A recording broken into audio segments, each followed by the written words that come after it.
मेरा नाम ज्योति पांडे है। मैं गोरेगांव म्यूनिसिपल सेकेंडरी स्कूल में मैथ्स पढ़ाती हूँ।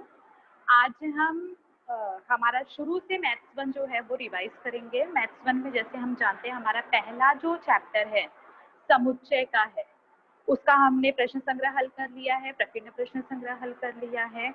आगे के भी हमारे चैप्टर्स हो गए हैं, लेकिन एक बार हम फिर से रिवीजन करेंगे उन सभी चैप्टर्स का। तो हम शुरू करते हैं। पहला जो आपका पाठ है गणित भाग 1, जिसका नाम है समुच्चय। बच्चों, सबसे पहले क्या होना चाहिए, समुच्चय कैसे पहचानते हैं या समुच्चय क्या है, वो जो कॉन्सेप्ट है वो हमारा क्लियर होना चाहिए। हम कैसे पहचानेंगे समुच्चय है। समुच्चय क्या होता है, समूह। लेकिन जितने भी समूह हैं जरूरी नहीं है कि वो आपके समुच्चय हैं। अब उनमें हम अंतर कैसे करेंगे, जैसे मैं कुछ एग्जांपल्स लिखती हूँ आपके सामने।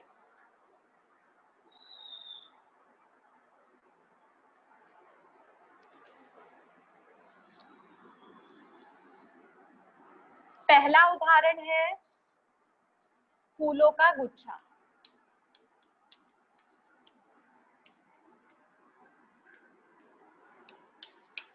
चाबियों का गुच्छा।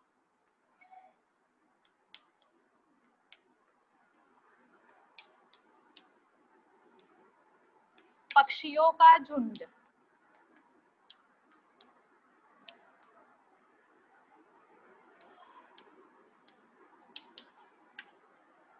लकड़ियों का गट्ठा।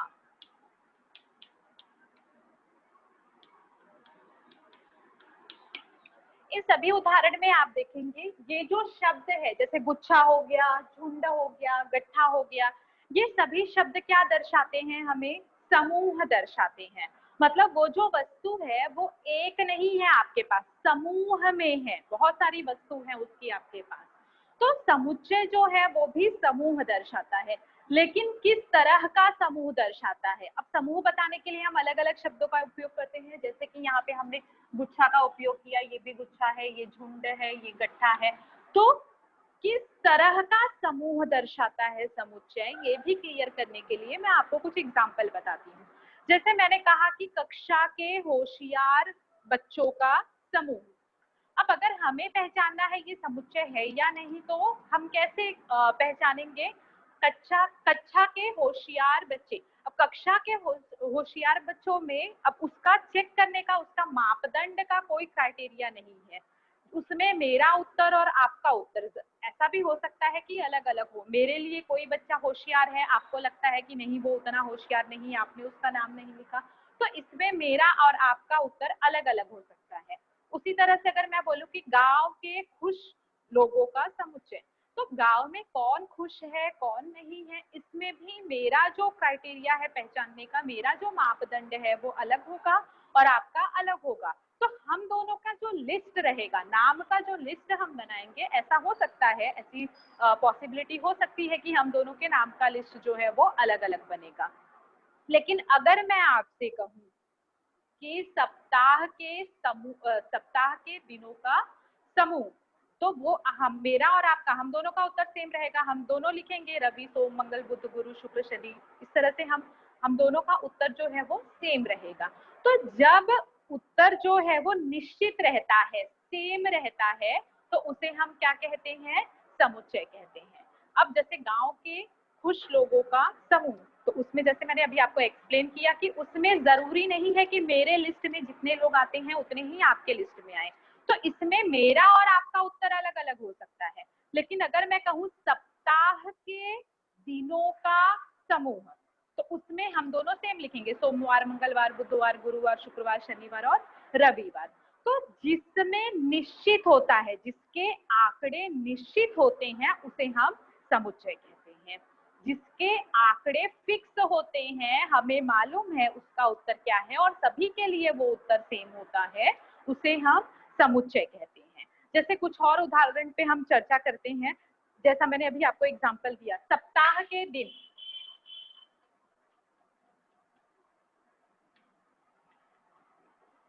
तो सप्ताह के दिन ये क्या होगा, इसमें जो है निश्चित है, फिक्स है, तो सप्ताह के दिन क्या होगा, ये समुच्चय होगा। अगर बात करें, जैसे दूसरा उदाहरण हम लेते हैं, 1 वर्ष के महीने।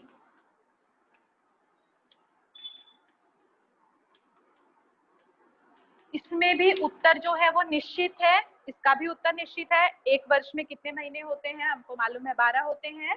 जनवरी, फरवरी, मार्च, अप्रैल, मई, जून, जुलाई, अगस्त, सितंबर, अक्टूबर, नवंबर, दिसंबर। और वो 12 महीने जिनका लिस्ट मैं बनाऊंगी, वही 12 महीने आपके लिए, वही 12 महीने किसी और के लिए भी होंगे। मतलब इसका उत्तर निश्चित है। इसका अर्थ है ये क्या है, समुच्चय है। एक और एग्जाम्पल अगर हम लेते हैं, जैसे कक्षा के पराक्रमी विद्यार्थी।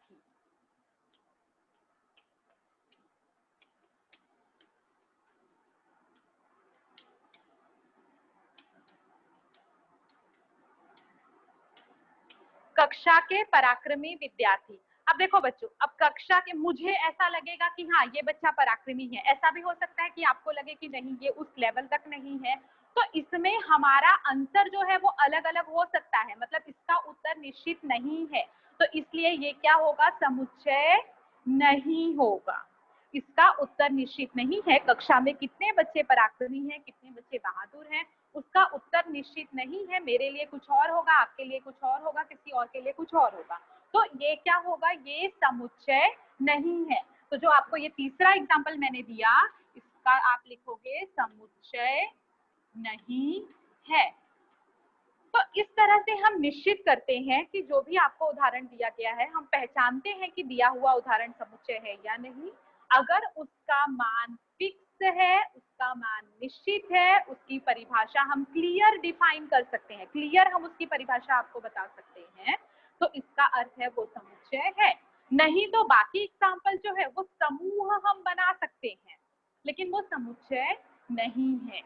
अब आगे हम देखते हैं कि समुच्चय की परिभाषा क्या है, समुच्चय हम किस तरह से उसको डिफाइन करते हैं, उसका डेफिनेशन हम कैसे लिखते हैं, वो हम देखेंगे।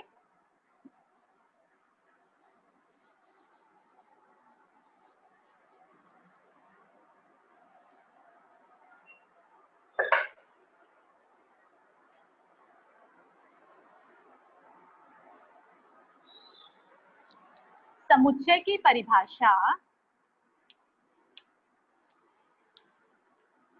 जिस समूह के घटकों को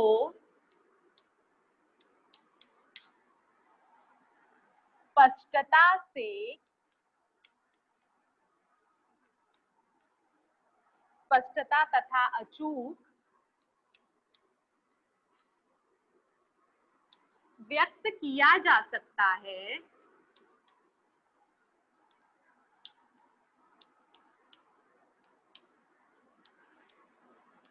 उसे समुच्चय कहते हैं।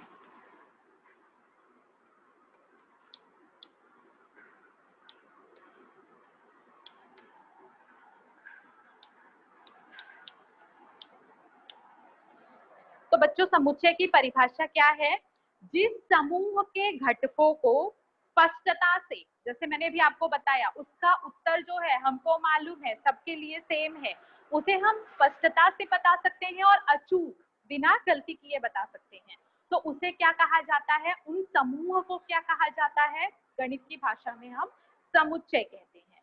जिसका आंसर फिक्स होता है, जिसे हम बिना किसी गलती के स्पष्ट रूप से व्यक्त कर सकते हैं, उस समूह के घटकों को समुच्चय कहा जाता है। अब हम समुच्चय लिखते कैसे हैं, तो समुच्चय जब हम लिखते हैं तो उसे दर्शाने के लिए हम ए से जेड तक, अंग्रेजी वर्णमाला के ए से जेड तक के कैपिटल लेटर्स का उपयोग, मतलब बड़े अक्षरों का उपयोग करते हैं। जैसे आप ए या बी या सी या डी या ई, इस तरह से कोई भी बड़े लेटर्स आप ले सकते हो उसे लिखने के लिए। और उसके जो घटक होते हैं, उसके अंदर जो हम लिखते हैं, वो हम अंग्रेजी वर्णमाला के स्मॉल लेटर से, स्मॉल ए, small B, small C, small D, small letter से दर्शाते हैं। उसी तरह से जैसे एक एग्जाम्पल मैं लेती हूँ कि समझो कोई समुच्चय है, कैपिटल ए कोई समुच्चय है, उसका घटक स्मॉल ए है, तो उसे हम कैसे लिखेंगे, स्मॉल ए जो है वो घटक है कैपिटल ए का। तो उसे लिखने के लिए हम इस तरह का चिन्ह दर्शाते हैं। मतलब कैपिटल ए में ए जो समुच्चय है उस समुच्चय के अंतर्गत कहीं ना कहीं स्मॉल ए एक घटक होगा। मतलब ऐसा भी हो सकता है, समझिए आपका समुच्चय है तो उसमें ए बी सी इस तरह से भी हो सकता है। समुच्चय ए के अंदर सिर्फ स्मॉल ए इस तरह से भी हो सकता है। इसका अर्थ है कि ये कैपिटल ए समुच्चय ए के अंतर्गत कहीं ना कहीं उसका एक घटक स्मॉल ए भी है। तो जब ऐसा होता है तो हम इस तरह से दर्शाते हैं कि ए जो है वो घटक है कैपिटल ए, समुच्चय ए का एक घटक जो है वो स्मॉल ए है। अब समुच्चय हम जब लिखते हैं तो उसे हम धनु कोष्ठक के अंदर दर्शाते हैं। धनु कोष्ठक क्या होता है? इस तरह का जो हम कोष्ठक बनाते हैं उसे धनु कोष्ठक कहा जाता है। तो समुच्चय हम जब भी लिखते हैं उसके सभी घटक किसके अंदर आने हो चाहिए? धनु कोष्ठक के अंदर आने चाहिए। इस तरह से आप छोटा कोष्ठक या आप उसमें इस तरह से कोष्ठक, इस तरह का कोष्ठक हम नहीं बनाते। जब भी हमें समुच्चय दर्शाना है तो हम हमेशा धनु कोष्ठक का उपयोग करते हैं। तो ये सब क्या है? ये सब बच्चों बेसिक है जो हमें समुच्चय जब हमने पढ़ा है या अभी हम फिर से रिवाइज करने वाले हैं तो उसके अंतर्गत ये सब चीजें बेसिक हैं, यहाँ से हमें शुरू करना है। तो ये सभी चीजें हमें मालूम होनी चाहिए। अब जब हम समुच्चय लिखते हैं तो दो घटकों के बीच में हम कॉमा दर्शाते हैं। समझिए कोई समुच्चय ए बराबर ए बी सी, तो यहाँ पे ए बी सी एक साथ नहीं लिखेंगे, धनु कोष्ठक के अंदर लिखेंगे और उसके अंदर जो घटक है उन घटकों के बीच में हम क्या लगाएंगे? कॉमा लगाते हैं, अल्प विराम लगाते हैं, जिससे हमें मालूम पड़े कि इसके अंतर्गत ये सभी अलग अलग भाग हैं। अब समुच्चय के दो प्रकार, समुच्चय लिखने की दो पद्धतियां होती हैं जिसे हम देखेंगे। समुच्चय लिखने की दो पद्धति है। पहला है गुण वर्णन पद्धति और सूची पद्धति। इस तरह से दो पद्धति होती है जिसके अंतर्गत हम समुच्चय लिखते हैं, सूची पद्धति और गुण वर्णन पद्धति। अब सूची पद्धति नाम से ही हमको मालूम पड़ता है, सूची होगी मतलब उसके अंतर्गत लिस्ट होगा, जो भी आंकड़े दिए रहेंगे उन आंकड़ों को हम एक एक करके लिखेंगे, कॉमा कॉमा डाल के उसके घटक लिखेंगे, वो होगा सूची पद्धति। सूची पद्धति लिखने के लिए भी हमें पहले क्या करना पड़ता है? पहले हमें धनु कोष्ठक बनाना होगा, उसके घटकों को लिखना होगा, घटकों के बीच में कॉमा का चिन्ह लगाना होगा। तो ये सभी हम देखेंगे, एक एक एग्जाम्पल से मैं आपको बताती हूँ। समुच्चय लिखने की जो पद्धति है, दो पद्धति है। एक है सूची पद्धति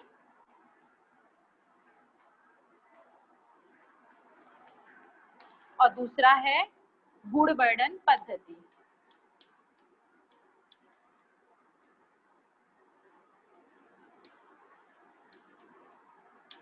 इसमें हम पहले देखेंगे सूची पद्धति क्या है।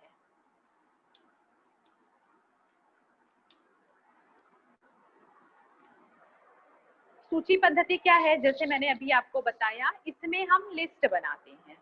जैसे अगर मैंने आपसे कहा, हमने इसके पहले भी एक एग्जांपल देखा था, सप्ताह के दिनों का समुच्चय, तो उसके अंतर्गत हम क्या करेंगे? उसके अंतर्गत हम लिखेंगे सोमवार, मंगलवार, बुधवार, गुरुवार, शुक्रवार, शनिवार, रविवार, इस तरह से हम उसकी सूची बनाएंगे। तो इस तरह से अगर हम हर एक नाम को लिखते हैं तो वो कौन सी पद्धति होगी? सूची पद्धति होगी। एक और एग्जांपल हम लेते हैं, इंद्रधनुष के रंग। इंद्रधनुष के रंग भी हमें मालूम है, इंद्रधनुष में 7 रंग होते हैं। उन 7 रंगों को भी अगर हमने लिखा, बैगनी, लाल, नीला, हरा, ऑरेंज, जो भी उसके कलर्स हैं, उनको भी 7 रंगों को अगर हम एक के बाद एक सूची में दर्शाते हैं तो वो भी सूची पद्धति का उदाहरण लिख सकते हैं। एक और एग्जांपल लेते हैं, जैसे इंडिया, इंडिया में आने वाले अक्षरों का समुच्चय। एक एग्जांपल लिखते हैं, जैसे इंडिया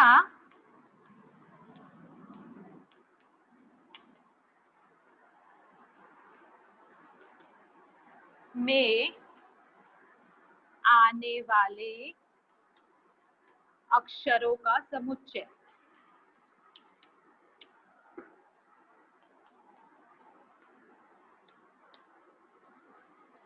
अब इसे दर्शाने के लिए मैंने आपको नियम क्या बोला था, पहला हम समुच्चय जब लिखते हैं तो अंग्रेजी वर्णमाला ए से जेड तक के अक्षरों का उपयोग करते हैं समुच्चय दर्शाने के लिए। तो इसमें से आप कोई भी लेटर ले सकते हो, कैपिटल लेटर लेना है, बड़े अक्षर लेने हैं, तो समझो हम लेते हैं कैपिटल ए, तो हो जाएगा कैपिटल ए बराबर। दूसरा कंडीशन, दूसरी शर्त मैंने आपको क्या बताया था, हम धनु कोष्टक के अंदर लिखते हैं, तो हम बनाएंगे धनु कोष्टक।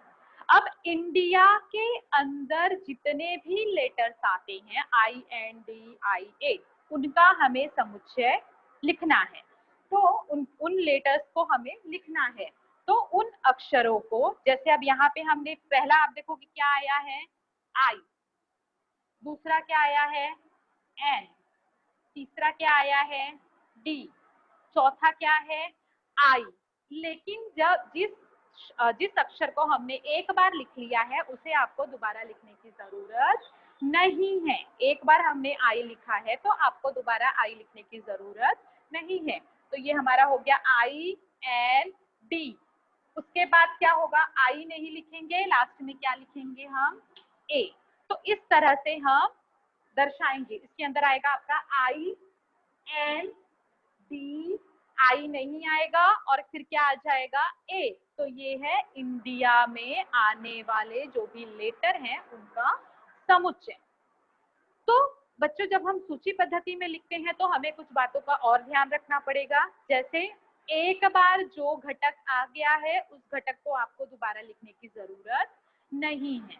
दूसरा क्या कंडीशन है कि जरूरी नहीं है उसे लिखते समय आप क्रम से लिखें, मतलब छोटा जो है वो पहले लिखे, बड़ा जो है बाद में लिखे, या बड़ा पहले लिखे छोटा बाद में लिखे। इस तरह से क्रम से लिखने की भी कोई आवश्यकता नहीं है। बस हमें ये ध्यान देना है कि जब हम सूची पद्धति में लिखते हैं तो सभी घटक जो हैं उनके बीच में आपको कॉमा लगाना है, घटकों को आपको धनु कोष्टक के बीच में लिखना है, समुच्चय दर्शाने के लिए आपको कैपिटल A to Z इन अक्षरों का उपयोग करना है। एक बार आपने जिस लेटर्स को, जिन घटकों को लिख दिया है उन घटकों को आपको दोबारा लिखने की जरूरत नहीं है। ये सारे कंडीशन, ये सारी शर्तें किसके लिए हो गई, सूची पद्धति के लिए। अब दूसरा हम देखते हैं गुण वर्णन पद्धति। इसके अंतर्गत हमने देखा था एक है सूची पद्धति, दूसरा है गुण वर्णन पद्धति। तो सेकंड हम देखेंगे गुण वर्णन पद्धति।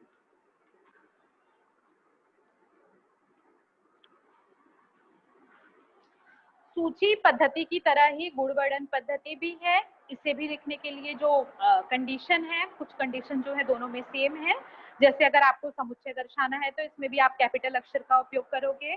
दूसरा, इन समुच्चय को भी हम धनु कोष्टक के अंतर्गत लिखेंगे, लेकिन अंदर जो हम समुच्चय का जो गुणधर्म दर्शाना है उसके लिए हम चारांक का उपयोग करते हैं। चारांक मतलब क्या होता है, हम पहले भी सीख चुके हैं। गुणांक मतलब होता है संख्या, 1 2 3 4 5 6 इस तरह के जो नंबर आते हैं वो गुणांक होते हैं। और चारांक क्या होता है, जो अक्षर आते हैं, लेटर आते हैं ABCDEF, वो सभी आपके गुणांक होंगे। तो इसमें हम गुणांक का उपयोग करेंगे जो पूरे समुच्चय को दर्शाता है, पूरे समुच्चय को रिप्रेजेंट करता है। उसके बाद बीच में हम एक खड़ी लाइन खींचते हैं और लाइन के उस तरफ उस समुच्चय के गुणधर्म को लिखते हैं। जैसे एक एग्जाम्पल, यही सेम एग्जाम्पल लेते हैं हम इंडिया का, जो हमने लिया कि इंडिया के अक्षरों का, इंडिया के अंदर जो लेटर्स आते हैं उनका समुच्चय। तो इसी सेम उदाहरण को हम गुण वर्णन पद्धति में भी लिखते हैं।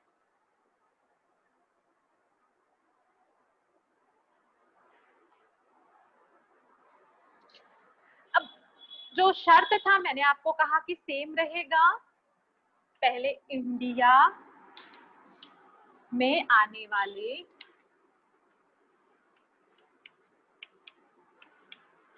अक्षरों का समुच्चय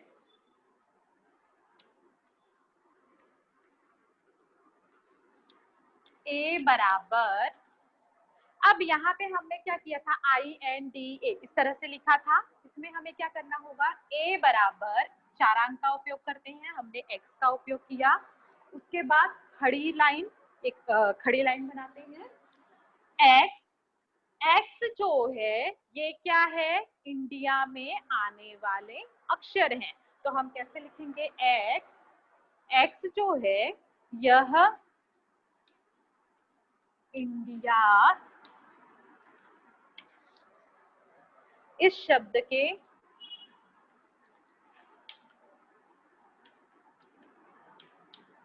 अक्षर हैं।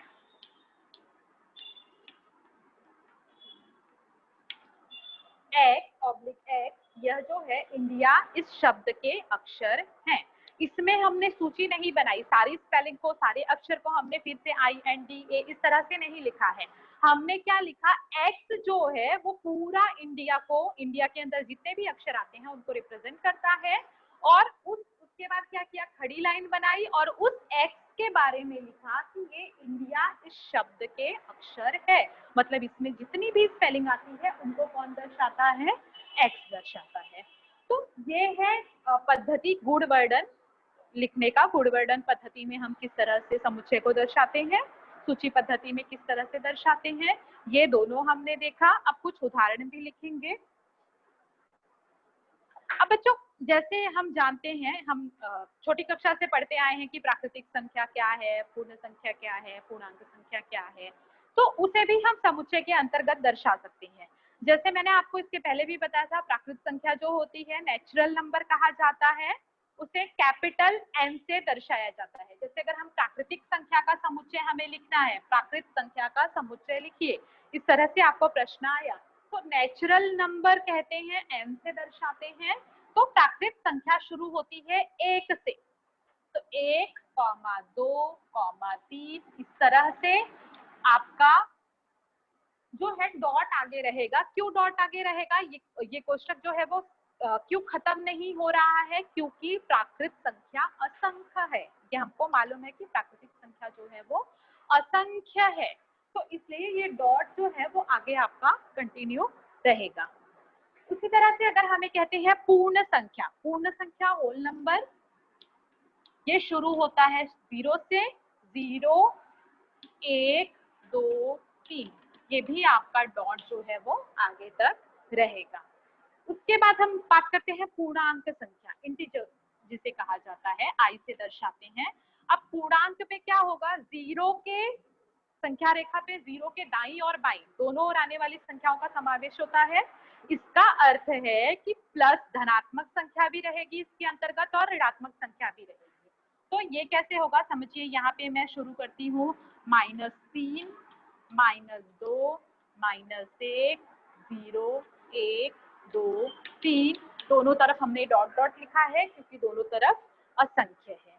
तो इस तरह से हम इन संख्याओं का भी समुच्चय लिख सकते हैं। सम संख्या पूछा गया है तो उसका समुच्चय, असम संख्या, विषम संख्या का समुच्चय, इस तरह से हम समुच्चयों में इन सभी चीजों को दर्शा सकते हैं।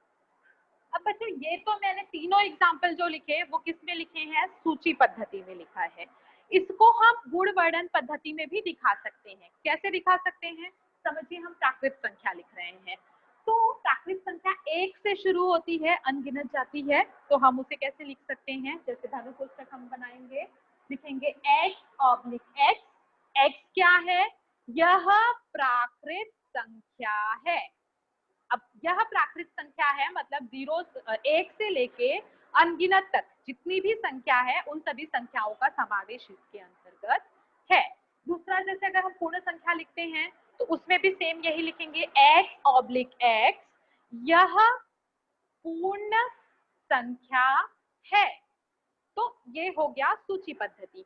अब आपको किताब में कुछ उदाहरण दिए गए हैं सूची पद्धति और गुणवर्धन पद्धति के, कुछ आपको एग्जाम्पल्स हैं जो कि दोनों में लिख के दर्शाया गया है। उन एग्जाम्पल्स पे हम चर्चा करते हैं। ये सभी चीजें आपको टेक्स्ट बुक में दी गई है, लेकिन अगर आप चाहें स्क्रीनशॉट लेने को तो आप ले सकते हैं। इसमें समुच्चय का परिभाषा जो है ये सब आपको दिया हुआ है, लेकिन अगर आप स्क्रीनशॉट लेना चाहते हैं तो ले सकते हैं।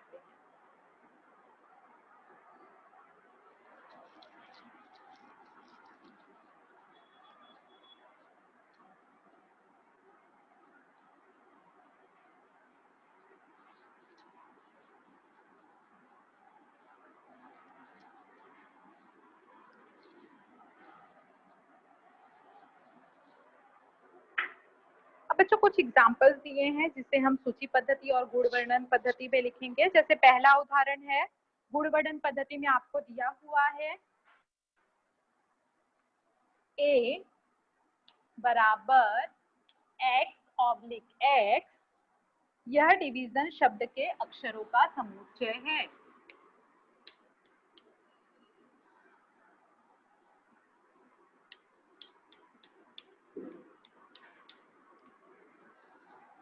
डिवीजन शब्द के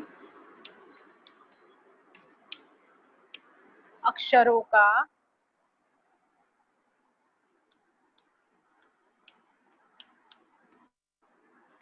समुच्चय है।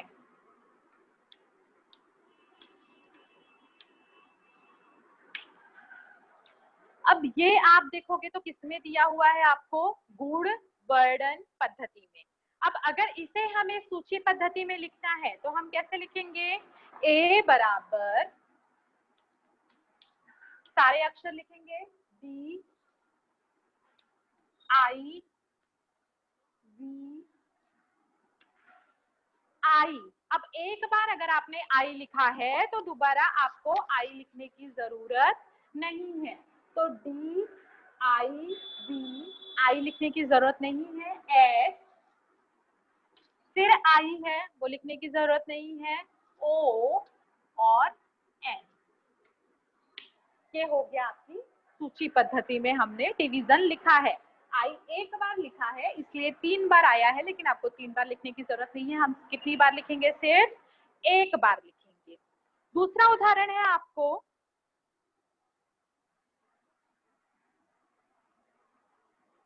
d बराबर y/y, यह संख्या इस प्रकार है कि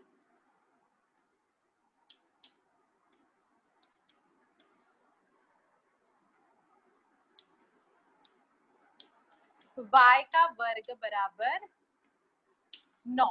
यह संख्या इस प्रकार है कि y का वर्ग बराबर 9, मतलब ये संख्या ऐसी है कि जिसका आप वर्ग निकालोगे तो 9 आएगा। अब हम किसका वर्ग निकालते हैं तो 9 आता है। 9 किसका वर्ग है, 3 का वर्ग है ना। लेकिन +3 और -3, +3 +3 और -3 दोनों का अगर हम वर्ग निकालते हैं तो उत्तर हमें 9 मिलता है।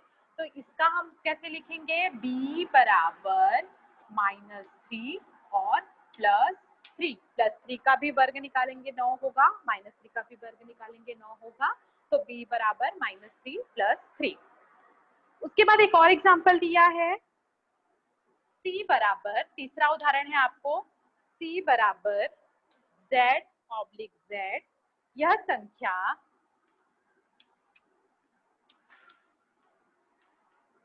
5 की गुणज है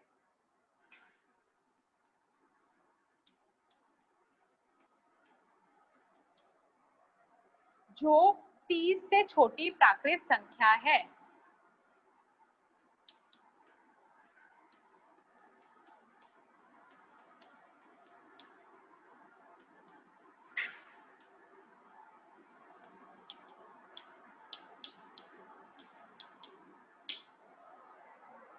जो 30 से छोटी प्राकृत संख्या है।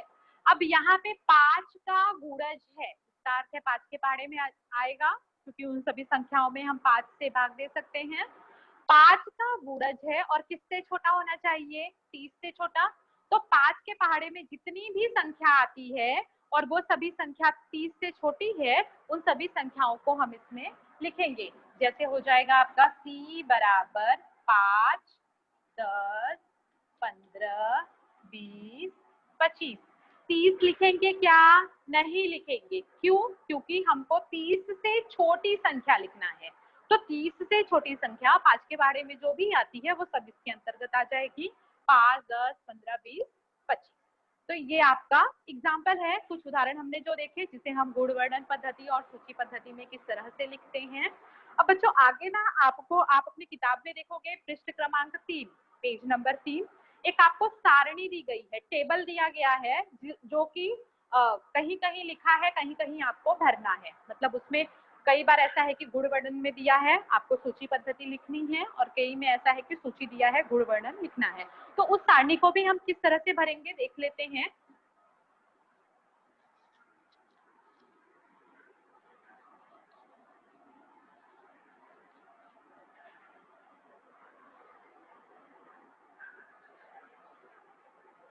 जैसे पहला एग्जाम्पल देखते हैं, a बराबर 2, 4, 6, 8, 10, 12, 14। ये सूची पद्धति में आपको दिया है, गुणवर्णन पद्धति में इसको आपको डिस्क्राइब करके वो भी आपको दिया हुआ है। अब ये आप देखोगे क्या है, 2, 4, 6, 8, 10, 12, 14, सभी की संख्या कौन सी है, सम संख्या है ना। 2 से भाग जाता है, इसका अर्थ ये संख्या क्या है, सम संख्या है। अब सम संख्या है, 2 से भाग जाता है, लेकिन ये संख्या कहाँ तक है, सिर्फ 14 तक है, 14 तक है। इसका अर्थ है कि 15 से छोटी सभी सम संख्याओं का समुच्चय। इसे हम कैसे लिखेंगे, अगर हमें गुणवर्णन पद्धति में दिखाना है तो हम इसे कैसे लिखेंगे, जैसा मैंने आपको बताया, चारांक का उपयोग करते हैं। a बराबर x/x, यह 15 से छोटी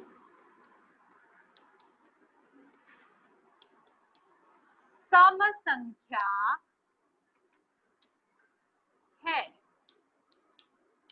x/x, यह 15 से छोटी सम संख्या है। तो ऊपर सूची पद्धति हो गया, नीचे गुणवर्णन पद्धति हो गया। उसके बाद का जो दूसरा एग्जाम्पल आप देखोगे, इसमें आपको दिया है, गुणवर्णन पद्धति में दिया हुआ है b बराबर x/x, यह संख्या 1 से 20 के बीच पूर्ण वर्ग संख्या है।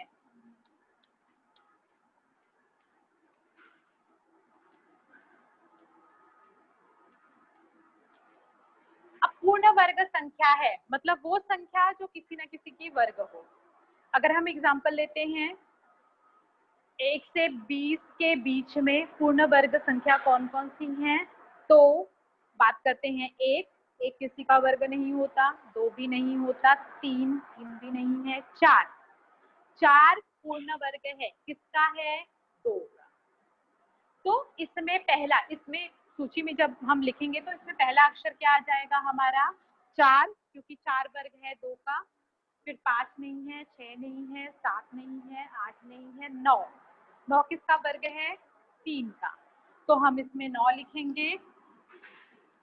फिर 10, 11, 12, 13, 14, 15 नहीं है, फिर क्या आ जाएगा, 16, तो इसमें 16 लिखेंगे।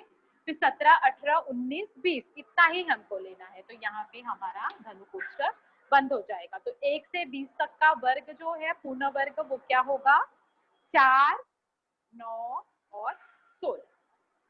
नेक्स्ट एग्जाम्पल है आपको तीसरा जो दिया है, इसमें कहा गया है C बराबर AEIOU दिया हुआ है तीसरे उदाहरण में आपको।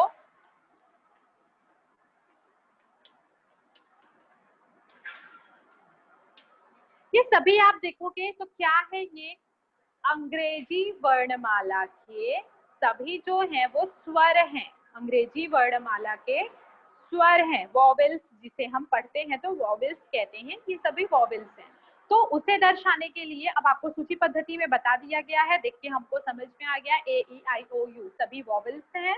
इसे हम लिखेंगे कैसे, अब इसे हमें लिखना है गुणवर्णन पद्धति में। तो मैंने जैसे आपको बताया था, सबसे पहले हम क्या करेंगे, धनु कोष्ठक बनाएंगे, एक चारांक लेंगे, हमने x चारांक लिया, x/x, x क्या है, यह अंग्रेजी वर्णमाला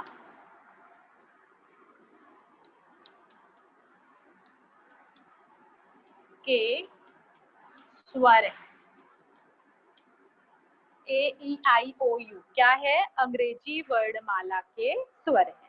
अब बच्चों नीचे इसमें दो और हैं खाली जगह जो भरना है, ये दोनों खाली जगह आपका होमवर्क है। एक बार हम इस पे चर्चा कर लेते हैं, मैं आपको बता देती हूँ। जैसे हमको नेक्स्ट वाले में जो डी दिया है, डी आपको दिया है y/y, यह इंद्रधनुष के रंग है। तो इंद्रधनुष में कितने रंग होते हैं? 7 रंग होते हैं। उन सातों रंगों को आपको सूची पद्धति में लिखना है। मतलब उन सातों रंग को हम कैसे लिखेंगे? जैसे बैगनी, नीला, आसमानी, हरा, पीला, नारंगी, लाल, इस तरह से सातों रंगों को हम सूची पद्धति में लिखेंगे। तो उसमें जो आपको सूची पद्धति का कॉलम है वो खाली जगह छोड़ा गया है, रिक्त स्थान छोड़ा गया है, वो रिक्त स्थान आपको भरना है, वो आपके लिए होमवर्क है। उसके बाद का भी आप देखोगे, x/x, यह ऐसी पूर्णांक संख्या है जो -3 से बड़ी हो और 3 से छोटी हो। तो -3 से बड़ी और 3 से छोटी, तो क्या हो जाएगा? -3 के बाद क्या आता है? -2, -1, 0, 1, 2, इतना ही आएगा। हमको 3 से छोटा लेना है, तो मतलब उसके ऊपर नहीं जाना है, इतनी संख्या इसके अंतर्गत आएगी। तो ये तो हमारा इंट्रोडक्शन का जो पार्ट था, इस चैप्टर का पहला पार्ट जो है प्रकीर्ण, इसमें प्रश्न संग्रह 1 शुरू करने के पहले जो बेसिक चीजें थी वो हमको आनी जरूरी है, हमको मालूम होना चाहिए। तो उस पे हमने चर्चा किया। क्या क्या हमने देखा कि हम समुच्चय को कैसे पहचानेंगे, जिसके घटक निश्चित होते हैं, अचूक होते हैं, जिसे हम स्पष्ट कर सकते हैं, वो क्या है? वो समुच्चय होता है। बाकी आपको जो समूह में दिया है वो समूह है, लेकिन जरूरी नहीं है कि वो समुच्चय हो। उसके बाद हमने देखा समुच्चय कैसे लिखते हैं, उसके सारे घटक कैसे लिखते हैं वो सभी हमने देखा। समुच्चय लिखने की 2 पद्धतियां देखी, गुणवर्णन पद्धति, सूची पद्धति। किस तरह से सूची पद्धति में लिखते हैं, गुणवर्णन पद्धति में लिखते हैं। तो ये तो हमने अभी इंट्रोडक्शन में इतना हमने आज कवर किया। आगे जो आपका प्रश्न संग्रह है 1.1, उसको हम आगे का जो भी बैच 1 का लेक्चर रहेगा उसमें हम 1.1 सॉल्व करेंगे। तो अगर इससे रिलेटेड कोई भी आपको डाउट है, कोई भी किसी को प्रश्न पूछना है, तो आप लोग प्रश्न पूछ सकते हैं। किसी को भी प्रश्न पूछना है उसके इंट्रोडक्शन पार्ट से, तो आप प्रश्न पूछ सकते हैं। बाकी जो प्रश्न संग्रह है वो तो हम अगले लेक्चर में हल करेंगे।